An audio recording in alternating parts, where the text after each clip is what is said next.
Hello and welcome back to the Matrix Green Pearl podcast. I'm Hilmarie Hutchison, and today we have a very special guest with us. So joining us is Wolfgang Hohmann, better known as Wolfie, the founder of Wolfie's Bike Shop. For the past 2 decades, Wolfie has been at the forefront of the cycling community in the UAE, transforming it from a niche interest into a vibrant, thriving scene that's recognized globally. From humble beginnings in a corner of his brother's car repair shop in Germany to becoming a key figure in Dubai's cycling revolution, Wolfie's journey is truly inspiring. I'm so excited to dive into his story and learn more about how he helped the UAE catch the cycle bug. Wolfie, welcome and thank you so much for joining me today. Thank you for having me. It always sounds good when you talk about the last 22 years, and it's always a nice moment to recap what has happened and how far we have come. And I just have to say, we just had another great success with the UAE, the team UAE, with Tadej Pogačar winning his 3rd Tour de France. And it was a tremendous race and a really well-deserved win for him. So we're very happy. And you catch me at a good moment. So we're just still in the celebration mode after that amazing victory. Fantastic victory for him and an amazing for how well you've also done. To start off with, let's tell the audience a little bit about you, your background, where you come from, where you grew up, so that they get to know you a little bit. I'm from Germany, and I think you all can hear this from my accent. And I'm born in Freiburg, which is in the Black Forest, which is a part southwest of Germany, close to the border of Switzerland and France. And so we lived in the Black Forest area, and there's an area around the River Rhine, which is a flat area, which is beautiful for cycling. And on the other side, we have France with the Vosges Mountains. I started my career in hospitality. I have an apprentice as a chef, an apprentice as a hotel Fachmann, which is learning everything you do in a hotel. And at the beginning of my career, this was the start of focusing of everything which is going towards customer experience and customer service. And I think this is something we brought into the cycling industry. And in my apprentice as a hotel Fachmann, we started renting bikes to our hotel guests and we started selling the bikes to the guests. And this is how I fell in love with what a bicycle does when people exercise. I wanted to make some income on the side because I wanted to buy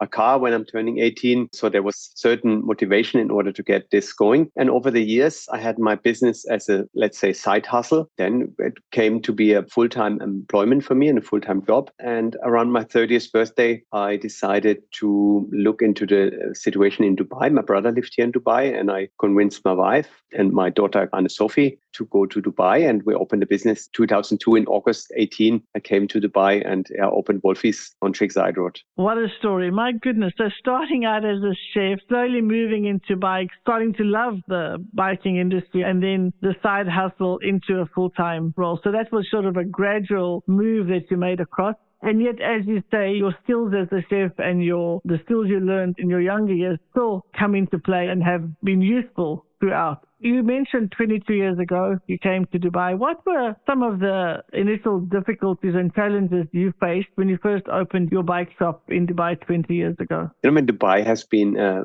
very different place 22 years ago, and the cycling industry wasn't developed. There were not many cyclists on the road. The road infrastructure, which was now so kindly provided by the leadership of the UAE, cycle tracks and everything. And this came, I think, almost 10 years when we already had been in the UAE. But it was always nice to see how the community was growing. And I think it's a little different when you're in Germany, that the community aspect is maybe not as important for building a business. But we have seen that for us here in Dubai, creating a community around cycling was always a very important part, because a lot of people come here as expats. They live here, they have a job, but they don't really have a friendship circle. And creating this friendship community and the cyclist community around the bicycle store, that was as well one important part of the success and of the enjoyment for us personally to be here in Dubai. And we have seen that a lot of people really appreciate the cycling groups, the weekly meetups, the evenings. We had yesterday evening a small party in the store, watching the race and just celebrating the sport and getting like-minded people together. And not only a physical exercise as well, mental health is something very important. And that was how we connected very well with the community. First with the, let's say, traditional cycling aficionated countries where they really like the Italians, like Germans, and UK, Australia and other countries. And then the local community came into the sport really strong, following the leadership of His Highness Sheikh Hamdan. And now we see a lot of other countries and communities joining. The Filipino community is very strong on their mountain bikes. The Indian community has really adapted cycling very well. So it's really nice to see that the healthy mix of people and how friendly and how they enjoy cycling together. Absolutely amazing. As you say, it's not just one group of people that's interested. This has spread to all the different communities, I think 200 different nationalities that live in the UAE. So to see all the different ones come together and enjoy the sport, it's a unifying thing in a way. Let's talk a little bit about your first club, the Dubai Roadsters. Was that the first riding group in Dubai? Yes, that was actually a group which existed, and it was based in Jumeirah in a house in a garden from one of the riders, and he invited some of the riders along, and they had a coffee in his garden. But then when we came to Dubai, the community grew, and then we outgrew his garden and outgrew his place, and he moved to Australia. And so kind of we took over the Roadsters. And for us, it was important that it is related to Wolfies, but at the same time, we want to have it so that everybody feels they can join and they can join the community. So we continued the Dubai Roadsters ride, and at the beginning, we started in Jumeirah at Jumeirah Mosque. And over the years, we have moved a bit further out of the city because the traffic became a bit more congested. And I worked out the other day that the ride normally is about 100 kilometers. And I did this now for the last 22 years. And I would say I do it around 45 to 50 times a year. That makes it 1,000 rides I've done with the Roadsters. And that makes it as well 100,000 kilometers, which is actually quite a number of kilometers we have ridden together. And I have made so many friends and so many connections. And I've seen so many friendships and connections being built on that ride, because I think cycling is a very special sport where you spend 2, 3, 4 hours riding in a group. You have time to talk, you have time to chat. The coffee culture is quite big in cycling. So it's always nice to see how many people coming together, and people as well who normally maybe wouldn't connect, they connect on the bicycle.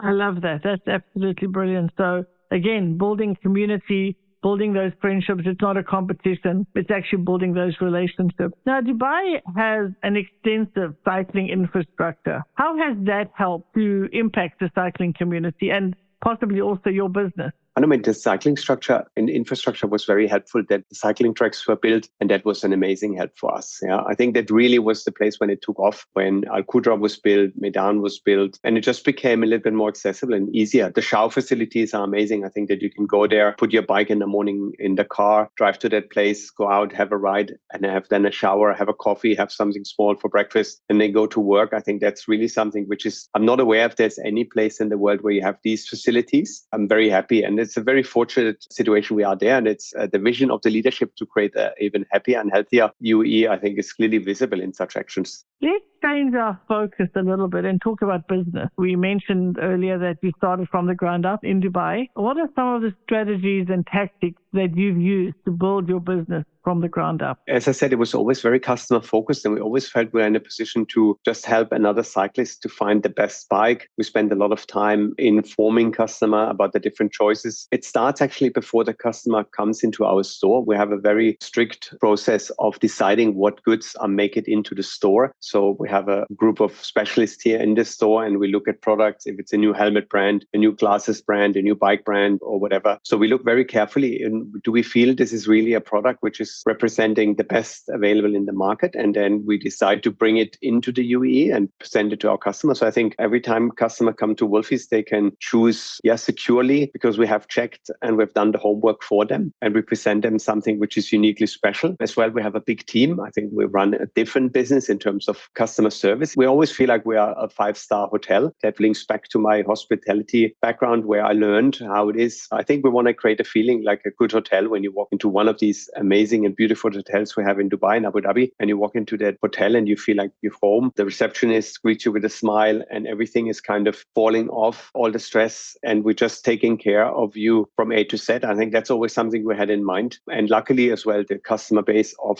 Dubai and Abu Dhabi, I think, was welcoming a service like that. And I think Dubai and the UAE stands always for me for excellence and for extremely good customer service. And that's what we were trying to adapt in our stores. So customer focus, customer care, from selecting the right products that you've tested, being very selective about that. And then also, I love that you compare your store to a 5-star hotel. That's absolutely brilliant. So as you say, all those things that you learned in your early days coming into play later on. Let's talk about the pandemic and the impact that had on cycling in the UAE. And did you see any change in your business and in the cycling community since then? So we were in the UAE, and for the first 3 to 4 weeks, we went on complete lockdown. And that was obviously a time which was quite stressful if you have a business and you have 50, 60 people relying on getting the salaries and all the families behind that. And nobody really knew what was happening. And when the situation opened up and we were seen as one of the essential areas to move around and help people to get active again, we opened the store and then we had an amazing boom. Like I think worldwide, the cycling industry was under the best fortune. If there was a winner in COVID, I think was the cycling industry to get so many people out and active. Gyms unfortunately were closed, so people needed a different way of exercise, and cycling was extremely popular. Nobody wanted to use public transport, so a lot of people who would normally use bus or train, they went on bikes. And we saw the same in the UAE. Indoor trainers were very popular. So it was really nice to see how many people we got onto the bikes. And as well, a lot of them stayed on the bike because they really felt that it is a beneficial sport for their personal and fitness goals, and as well for their mental health and their friendships they built over it. So yes, we saw an amazing boom. Unfortunately, there was a bit of a downside. There was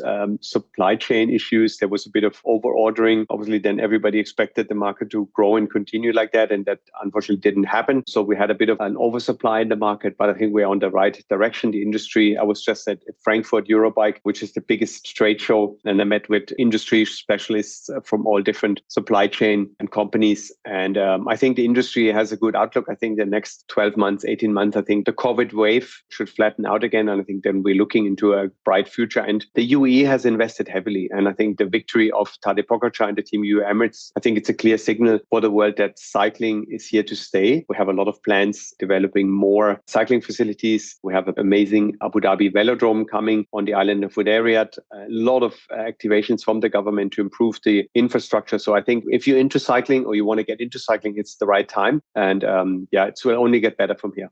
Certainly the future is bright for the cycling community. Amazing that it had such a positive impact on people, even during the COVID period. As you mentioned, people could at least get out and still exercise, be in fresh air and not be cooped up. You mentioned at the beginning how well the UAE is doing in the Tour de France. How do events like the Tour de France impact interest in cycling? I think it's every year that we can see that people get a bit more interest when the big races are happening, starting with the Giro d'Italia, which is the Tour of Italy, and then going obviously in the main event of the year, which is the Tour de France. I think it's a 3-week spectacle where people from all around the world watching the race. First of all, I think it's the beauty of France, which attracts a lot of people to stay on the TV, but as well the race, especially this year, it was really interesting from the beginning to the end. Tadej Pogačar was really, really strong. But yes, we can see a lot of people pick up the sport and maybe they undust their bike and get out on the bike again and just enjoy just being out there. And I love about cycling that obviously you have that pro sport, but then as well you have beginning from kids who get the first time on their bike, they have their walker bike, they have their first pedal bike, they take the stabilizing wheels off and then they get to ride, they get to explore their neighborhood. Then we have the people who are just commuting, go to the shops, go to shopping, go to work. We have the people who are into more sports. We have people who are into more triathlon. And I think there's lots of things we can see in cycling which are really amazing. And I'm really happy that we're in that sport and that we can help so many people to get into the activity. It's definitely a family-friendly sport. Do you get to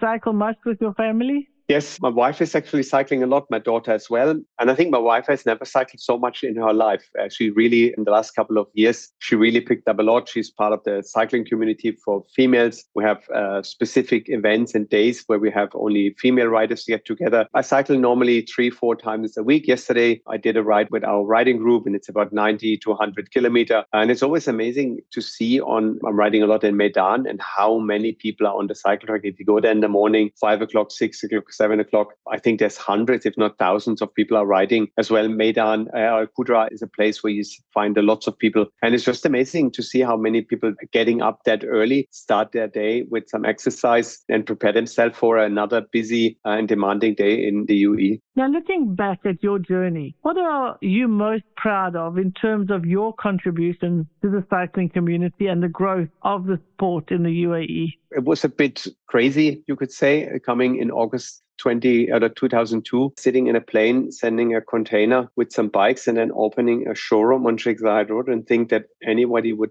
buy bikes. And I think that was a bit of a crazy idea, but we were determined to make it happen. And it took around 10 years in order to really get to a point where the cycling community was growing to that level where we have it now. Luckily, as I said, we found the support of the government. We found a lot of customers who really appreciated what we're doing. I enjoy getting out on my bike in the morning, riding the cycle track.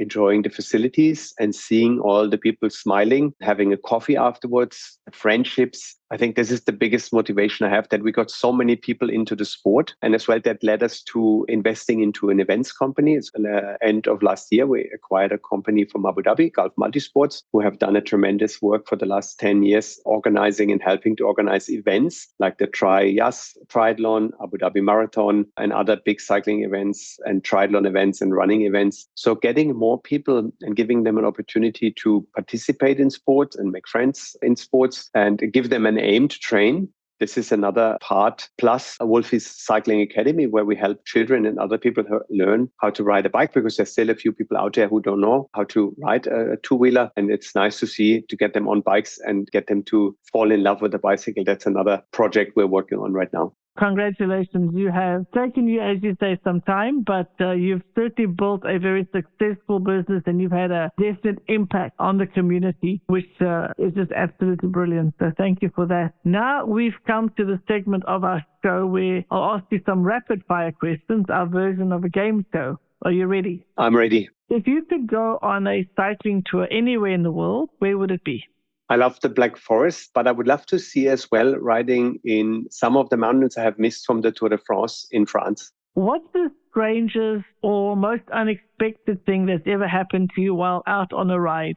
Seeing animals and seeing an elephant in Naral Shiba, which has escaped a palace in Naral Shiba. So we were riding on the road and suddenly there was an elephant on the road. I wasn't expecting that, but that was definitely strange and unexpected. What's the best piece of advice you've ever received, either about cycling or about life in general? Give your 100% and always ask yourself if you give 100%. I think that's, be disciplined about it and ask yourself if you're really putting the effort in the task deserves. Very good. Good advice. If you could listen to only one song while cycling for the rest of your life, what would it be? I have a bit of a strange taste with music, so I like Metallica or Nirvana and some of these special songs. I would say something from Metallica. I think I really like them and they give me a lot of energy. What is one thing that you do every day, no matter how busy you get? I kiss my wife and my daughter and I exercise. Thank you for playing along. That was easy enough. Before we wrap up, we'd like to do our Green Pill moment. What was your Green Pill moment, the action or event that was the turning point for you or for your career? I think making the decision of moving to Dubai, that is getting out of your comfort zone, because life in Germany was good. We had a good working business, we had family, we had the grandparents there, we had a good income. And then making this decision and convincing my wife and my daughter that this is maybe a new chapter of life we can open. And we did that and we stick to it.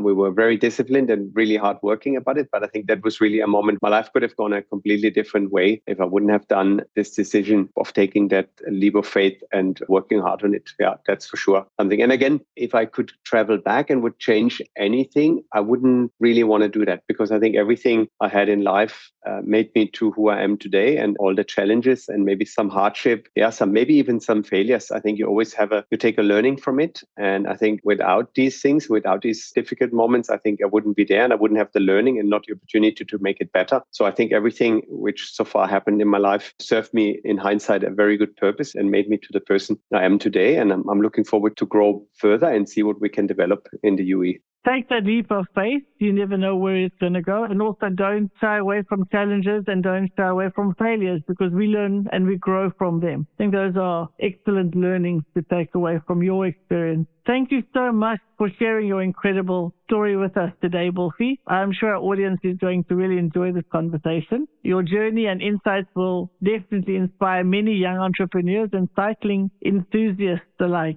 Before we say goodbye, could you please tell our listeners where they can find and follow you? And we'll also include these details in the show notes. Yeah, thank you so much for having me. And yes, you can find me on the cycle track in Meydan and obviously in all the locations we have around the UAE. You can find us at wolfies.de, same on Instagram. You find myself on wolfies.dxb on Instagram. And we're always happy to connect. If you catch me on the cycle track, come up, speak to me. And I'm always happy to share some of the stories and some of the wisdom, what we learned and about cycling. So looking forward to see all of you on the cycle track. Excellent. It's a very nice invitation. I hope some of our listeners take you up on that. Thank you again for joining us today. I wish you all the very best in your future endeavors. Thank you very much. Have a good summer.